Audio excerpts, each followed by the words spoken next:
The massive fleet hung motionless in the dark space beyond Neptune's orbit.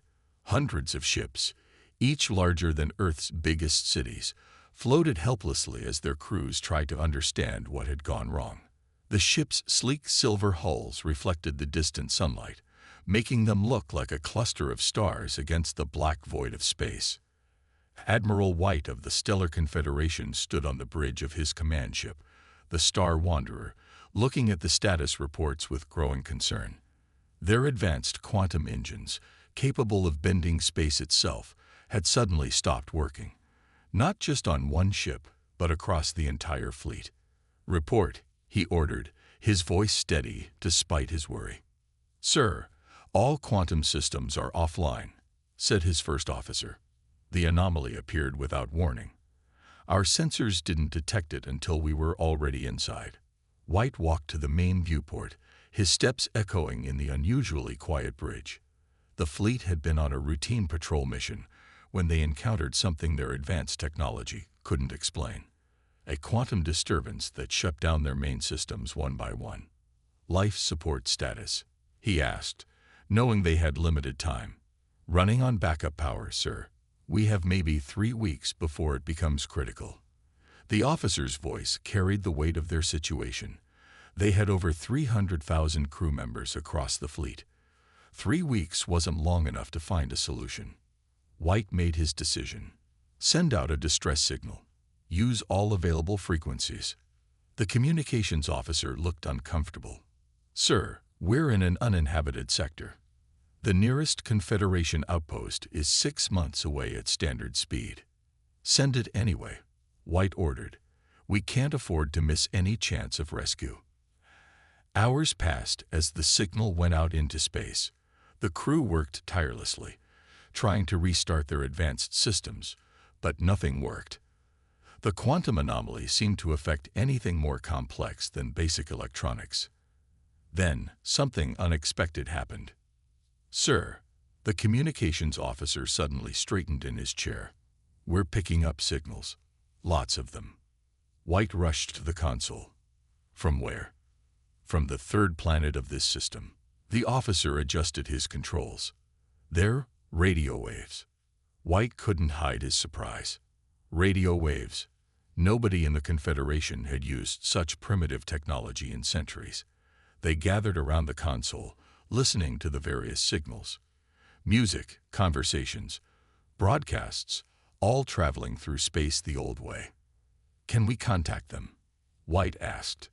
The technical team worked quickly, converting their emergency beacon to send simple radio signals.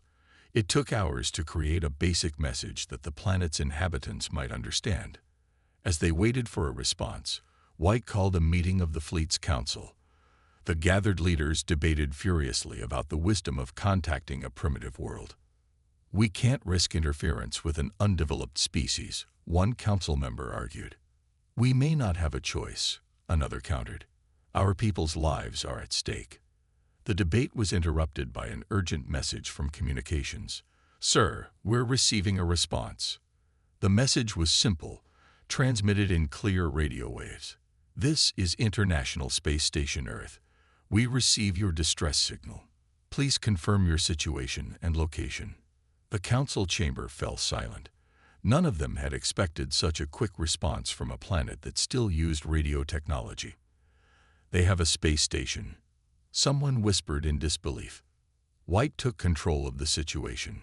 "Send them our coordinates and a full explanation of our problem. Let's see what these humans can do." As the message was sent, White looked out at his stranded fleet. Their most advanced technology had failed them, and now they were placing their hopes in a species that hadn't even developed faster than light travel. Little did he know that this moment would change not just the fate of his fleet, but the entire Stellar Confederation's understanding of what it meant to be an advanced civilization. Sometimes, the simplest solutions came from the most unexpected places, and the humans were about to teach them exactly that. Captain Tom Miller floated in the International Space Station's observation module, staring out at Earth below. It was supposed to be a routine day in space, checking experiments, maintaining equipment, and enjoying the view. Instead, he was about to become the first human to talk with aliens. "Houston, are you absolutely sure about this signal?" he asked for the third time. "Confirmed, ISS," came the response. "All major observatories have verified it. There's a fleet of ships just past Neptune's orbit, and they're asking for help." Miller took a deep breath, watching his reflection in the window. At 45 years old, with gray starting to show in his short brown hair, he never expected to be humanity's first contact with alien life. "The UN Security Council is meeting right now," Houston continued, "but they want you to maintain contact since you're closest to their position." Miller pushed away from the window and moved to the communication station. The translated message from the alien fleet was still on his screen. Their technology was so advanced, they had managed to learn English from Earth's radio and TV broadcasts in just a few hours. "This is International Space Station, the Stellar Confederation Fleet," he transmitted. "I'm Captain Tom Miller. We're ready to help however we can." The response came faster than he expected. "Captain Miller, this is Admiral White of the Star Wanderer. Thank you for responding. I must admit, we were surprised to find intelligent life in this sector." Miller smiled at the diplomatic way the alien commander avoided saying they thought humans were primitive. "We're full of surprises, Admiral. Tell me about your situation." As White explained about the quantum anomaly and their failed systems, Miller recorded everything. Scientists on Earth would need every detail to figure out how to help. "Let me understand this correctly," Miller said. "Your quantum engines and advanced systems are dead, but your basic life support and radios still work." "Correct," White replied. "Anything using quantum technology or advanced AI is useless. We have 3 weeks of life support remaining for our 300,000 crew members." Miller whistled softly. 300,000 lives. The biggest rescue mission in human history would be helping aliens. The next few hours were busy as Miller coordinated between the alien fleet and Earth. Scientists and engineers worldwide worked to understand the problem. Military leaders debated security concerns. Politicians argued about who would pay for the rescue mission. But everything changed when the first images arrived. The alien fleet had managed to send simple digital pictures of their ships. When Miller opened them on his tablet, he nearly dropped it in shock. "Houston, are you seeing these?" he asked, staring at the massive vessels. Each ship was like a floating city, elegant and advanced beyond anything humans had built. "We see them." "Yes," Houston replied, sounding equally amazed. "The president is about to make a worldwide announcement. Every nation is pledging support." Miller transmitted to the fleet again. "Admiral White, humanity stands ready to help. We're mobilizing our resources now." "Captain," White's voice carried a note of confusion. "Our scans show your species hasn't even achieved faster than light travel. How can you possibly help us?" Miller smiled. "Sometimes the old ways work best, Admiral. While your quantum engines are wonderful, we've gotten pretty good at moving things through space the traditional way. Ever heard of chemical rockets?" There was a long pause before White responded. "You can't be serious. Such primitive technology." "Primitive but reliable," Miller interrupted. "And right now, reliable is exactly what you need." As if to emphasize his point, the station passed into Earth's shadow, and Miller could see the lights of cities spreading across the dark side of the planet below. Each light represented millions of humans, all about to work together to save a stranded alien fleet. "Trust us, Admiral," Miller said softly.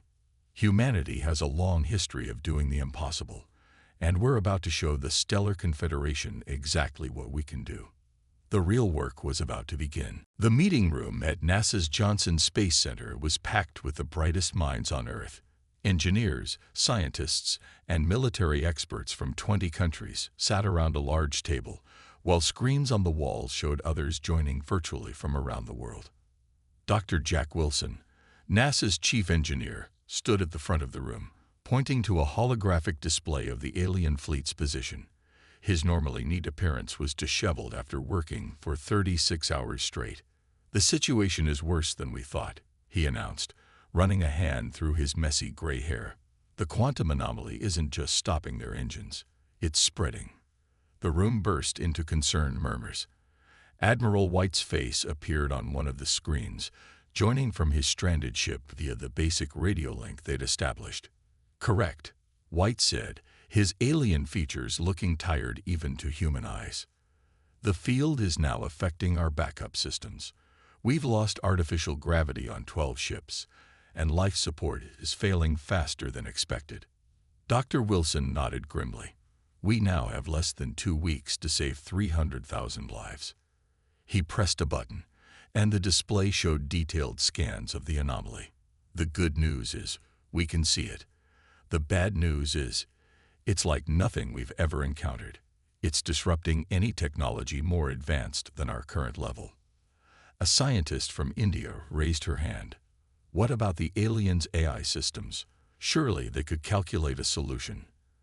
Admiral White's face showed what might have been an alien version of embarrassment. "Our AI systems were among the first to fail. We've relied on them for so long, many of our crew have forgotten how to perform complex calculations without them." Dr. Wilson smiled slightly.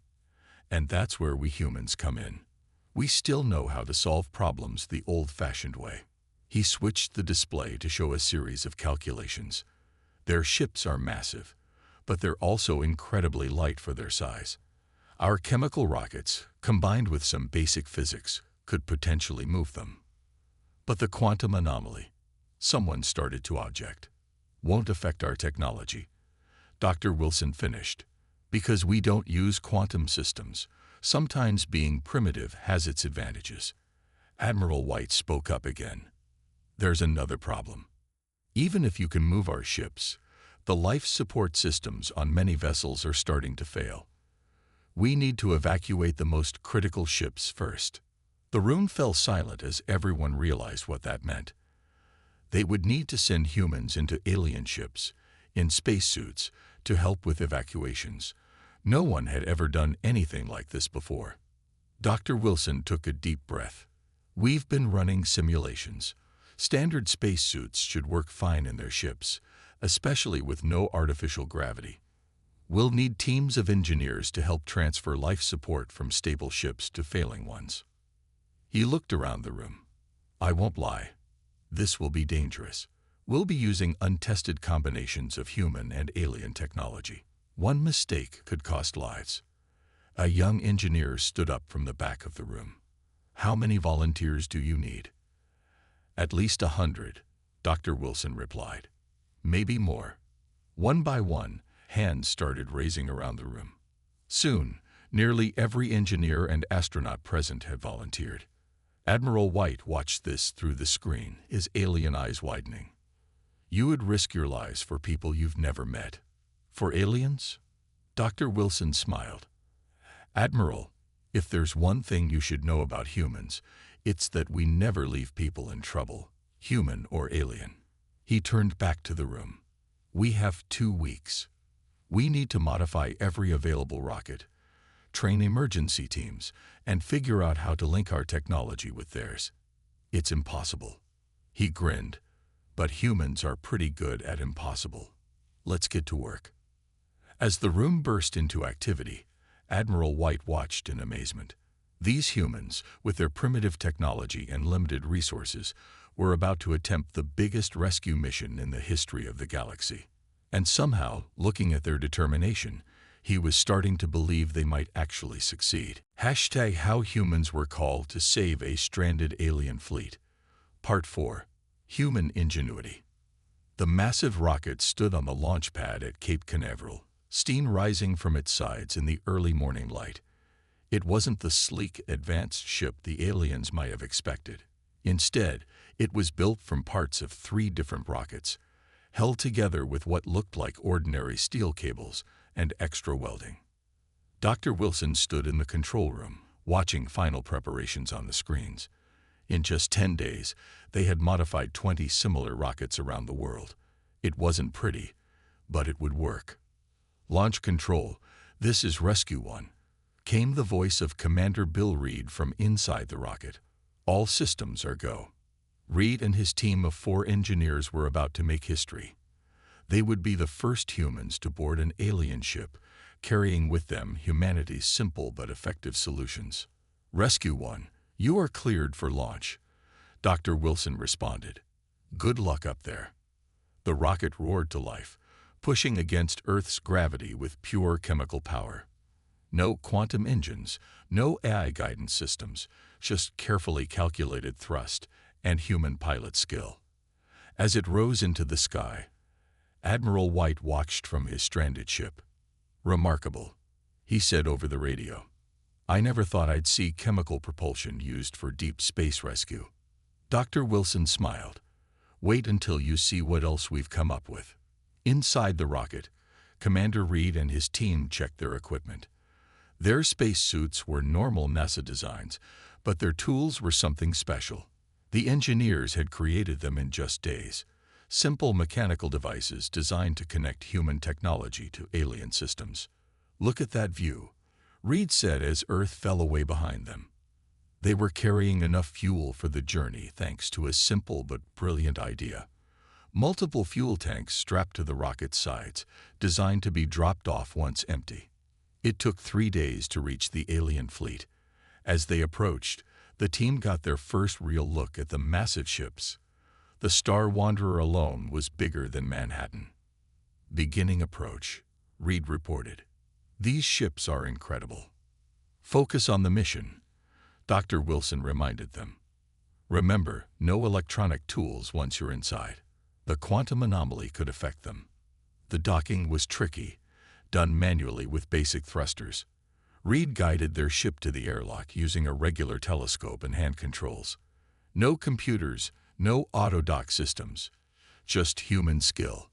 When they finally entered the alien ship, they found the crew floating in zero gravity, their advanced systems dead.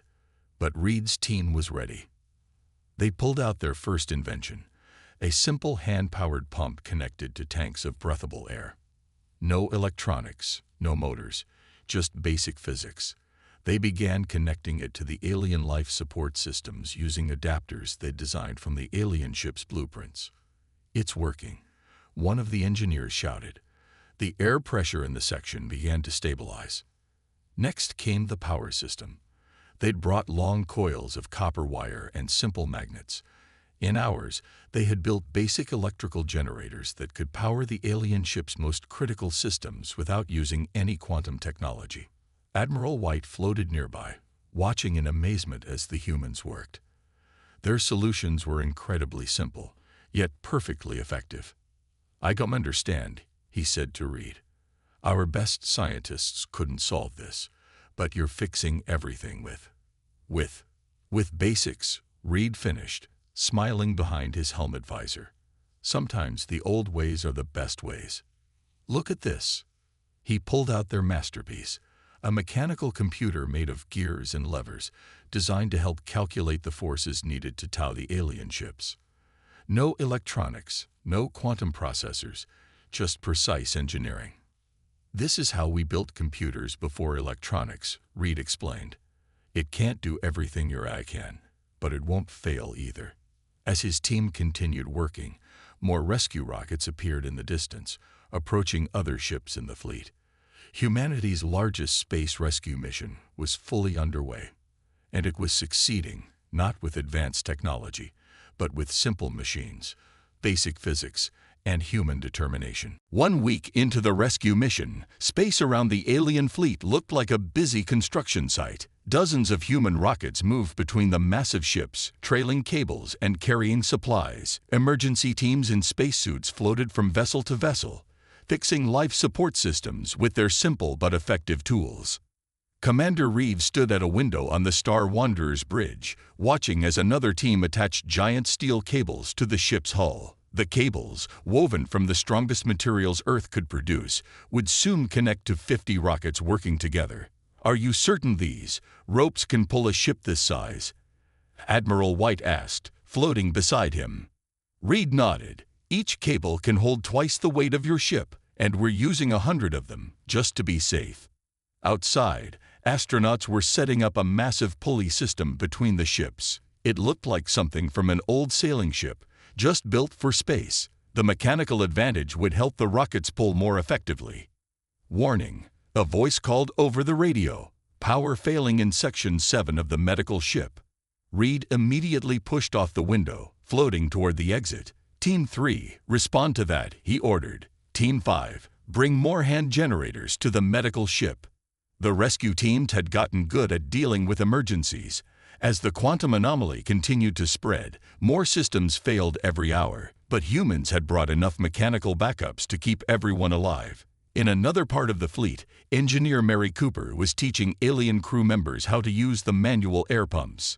The aliens, used to automated systems doing everything, were amazed by how simple machines could save their lives. Like this, Mary demonstrated, pushing the pump handle, up and down, steady rhythm. It's tiring, but it works. An alien engineer watched closely. But how do you calculate the correct air mixture without computers? Mary pointed to a simple pressure gauge. See how the needle moves. When it reaches the red line, you switch tanks. No calculations needed. Across the fleet, similar scenes played out. Humans taught aliens how to use mechanical tools, while aliens shared knowledge about their ship systems. Together, they kept the fleet alive. Back on the Star Wanderer, Dr. Wilson's voice came over the radio. Commander Reed, we're ready to start the pull. All rockets are in position. Reed floated back to the bridge. Admiral, you might want to hold on to something. This will be interesting. The Admiral gripped a handrail as Reed gave the order. All rockets, begin thrust sequence. Nice and steady. 50 chemical rockets fired up across space, their flames bright against the darkness. The cables went tight, creaking under the strain. For a moment, nothing seemed to happen. Then, slowly, the massive alien ship began to move. It's working, someone shouted. The Star Wanderer was actually being pulled out of the quantum anomaly by what the aliens had called primitive technology. But they weren't done yet. A warning light flashed on a nearby panel. Hull stress increasing, an alien officer reported. The cables on Section 3 are pulling unevenly. Reed grabbed his radio. Teams 6 and 7, adjust your thrust angles. Remember the rehearsals. Smooth and steady wins the race. The rockets adjusted, working together like a well-practiced team. The hull stress readings returned to normal. Admiral White watched in amazement as his giant ship, dead in space just days ago, was slowly but surely being towed to safety by human rockets and steel cables. I never would have believed this possible, he admitted. Reed smiled. That's because you forgot something we humans never did. Sometimes the simplest solution is the best solution. As the Star Wanderer cleared the edge of the quantum anomaly, cheers erupted over the radio from both humans and aliens. But they couldn't celebrate long. There were still hundreds of ships to save, and time was running out. The rescue operation continued, with humanity proving that their primitive technology, combined with determination and creativity, could accomplish the impossible. As the rescue operation entered its final days, something unexpected was happening aboard the alien ships. In the rest periods between rescue work, humans and aliens began to share stories, ideas, and knowledge. In one of the Star Wanderer's large meeting rooms, Commander Reed sat with Admiral White and several crew members from both species. They were examining a simple mechanical watch that Reed had brought from Earth. So you see, Reed explained, opening the back to show the gears. No electronics, no quantum mechanics, just precisely engineered parts working together. We still make these because they never stop working. The alien engineers leaned in close, fascinated by the tiny mechanical parts. They had forgotten such technology centuries ago, relying entirely on quantum devices and AI. We have become too dependent on our advanced systems, Admiral White admitted, holding the watch carefully. When they failed, we were helpless. But you humans, you keep the knowledge of both old and new technology. In another part of the ship, Mary Cooper was learning about alien medicine from their doctors. Even without their advanced equipment, the aliens' understanding of biology was incredible. Your bodies can heal themselves from so many injuries, an alien doctor named Blue explained. We lost that ability long ago because our medical technology did everything for us. Now we're thinking we should learn from your example. The cultural exchange went both ways.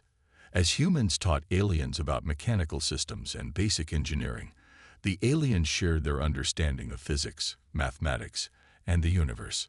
"Look at this," one of the alien scientists said, drawing a star map on a simple paper. They had started using paper when their holographic systems failed, and found they liked its reliability. "There are habitable worlds here, and here. Once we're safe, your people should visit them." The humans gathered around, asking questions about different star systems and the alien civilizations they might meet. But they also noticed something interesting. Many alien species had the same problem as the Stellar Confederation. They had forgotten their simple technologies in favor of advanced ones. In the ship's kitchen area, human and alien cooks worked together, discovering they could create amazing meals even without the aliens' food synthesizers. The aliens were amazed the humans still knew how to prepare food by hand. "This is what we've been missing," an alien cook said, watching a human chef cut vegetables with a simple knife. "The connection to our work, the understanding of our food. We let machines do everything and forgot the joy of creating with our own hands." Commander Reed was writing in his journal when Dr. Wilson called from Earth. The rescue operation was ahead of schedule, with over 3/4 of the fleet now safely out of the quantum anomaly. "The Aliens Council just finished a special meeting," Wilson reported. "They're formally changing their definition of advanced civilization. They say any species that maintains both old and new technology should be considered advanced." Reed smiled, looking around at the mixed groups of humans and aliens working together. "They're learning what we've known all along. True advancement means keeping what works, not just chasing what's new." Admiral White floated into the room, holding something in his hands. It was a mechanical pencil he had been given by one of the human engineers. "Commander," he said, "my crew has made a decision. When this is over, we want to establish a new training program. We want to learn how to survive without our advanced technology, how to understand the basic principles that make everything work." Reed nodded. "We'd be happy to help. And in return, maybe you could teach us about those quantum engines of yours. Once they're working again, of course." The Admiral made the alien gesture for agreement. "A fair exchange. You know, Commander, when we first found Earth, we thought you were primitive because you still used simple machines and basic physics." He looked out the window at the rescue operation continuing outside. "Now we understand that keeping that knowledge, maintaining those skills, that's not primitive at all. It's wisdom."